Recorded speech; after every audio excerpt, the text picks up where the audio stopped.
Hi guys, it's Krista from Playing with a Purpose, and today I'm going to show you my classroom for the month of February, and we're going to be focusing on healthy habits this month. So let me just show you around the classroom. In our sensory table, we have oatmeal, and we have these little containers from the Dollar Tree, some lemons and strawberries. They can open these up. I also have some measuring cups and some wooden bowls. To make room for the dramatic play this month, I actually had to move the slide, but I wanted to keep a lot of gross motor, so I actually moved our slide over to our cubby area. So I'm just going to see how this works. I think it'll be fine. We really don't use this space very often, and so I'll just turn you around and show you what it looks like. So I've just put it here, and I think the children will have enough space to still use it, and it'll keep them moving inside our classroom. I switched out the rocker for the pickler and the climbing wall. And then over at our writing center, kept it super simple. We have a shopping list and some coloring pages. Over at the science table this month, we have some x-rays for the children to explore and see what's inside our bodies. And then just to complement it, I added my little doll here that has all the organs inside, so they can kind of compare the two.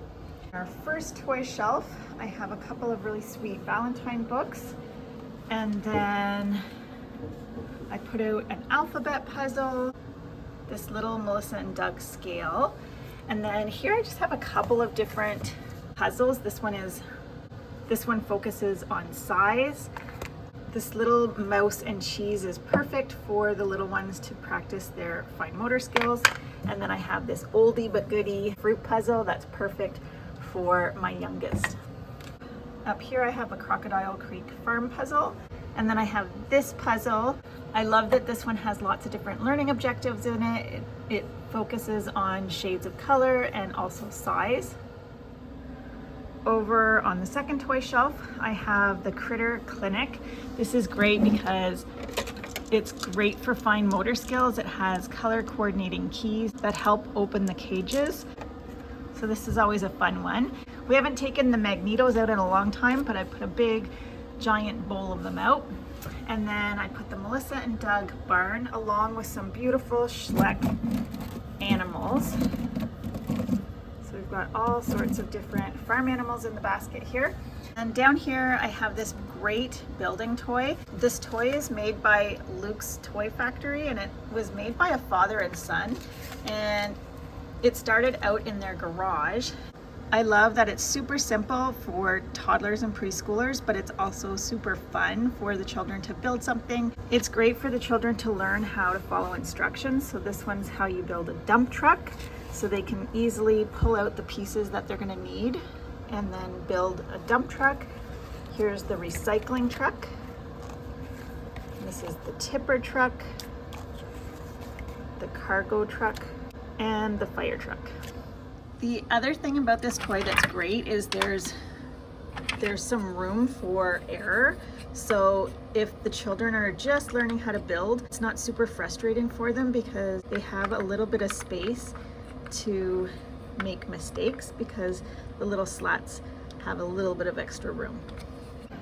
So over in our circle time area, I put out this fun giant book from Peanuts to Peanut Butter. They always love the giant books. And then over here I put out some Valentine's books. I put out a cow wheelie bug for some gross motor. And then our block center this month is really simple. I just put a wooden doll house, since we're going to be focusing a little bit on families for Valentine's Day. And then in this basket we have all sorts of doll furniture and people. This activity is made by Play to Learn Preschool, and basically the children can just roll the dice and then they can do the corresponding exercise. Our dramatic play area this month is a little grocery store. And so I just put some flyers out for the children here. We have a little Melissa and Doug shopping cart and an old school basket. And then this is what it looks like. This was really simple to put together. The counter here is just my washer and dryer put on its side. And then I have a little tender leaf food scale here and an IKEA cash register. And then for the conveyor belt, it's just literally 2 pieces of black construction paper laminated. And then we just put it like that. And then I just used food that I already own along with some recycling to stock the shelves.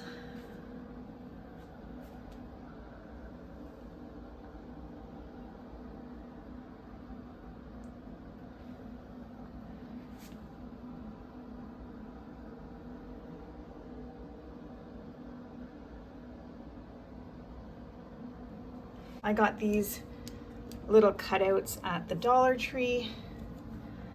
I can't remember where I got these little bags. It was probably either the Dollar Tree or the Dollarama, but I thought they were super cute, little reusable bags. And then I just put some paper lunch bags as well. And then over here, I'm just gonna pretend that this is the freezer and fridge section of the grocery store. In this center, the children will naturally be able to sort by vegetables and fruit and bread and meat and fridge and freezer. So one side is set up like the grocery store, and then the other side is set up like a little home. The children can make a shopping list. This is laminated, and then I just put a little dry erase marker out so they can make a shopping list, and then they can go to the grocery store and grab a shopping cart, and then they can do their groceries and then bring it back home. Since we're focusing on healthy habits, I picked up this fun exercise equipment at the Dollarama. They're actually in the dog section, and so there's some weights, kettlebell to help promote healthy habits. I know one of my little guys is gonna love this. He works out with his dad all the time, so that's gonna be super fun. And then up here, I just put a white little dress shirt that I got at a thrift store, and then this little dentist tie along with a doctor cape. And then we always have our little babies out. So that's it for this month's tour. If you guys have any questions, pop them down in the comments below and I'd be happy to answer them. I'm Krista with Playing with a Purpose. See you next time.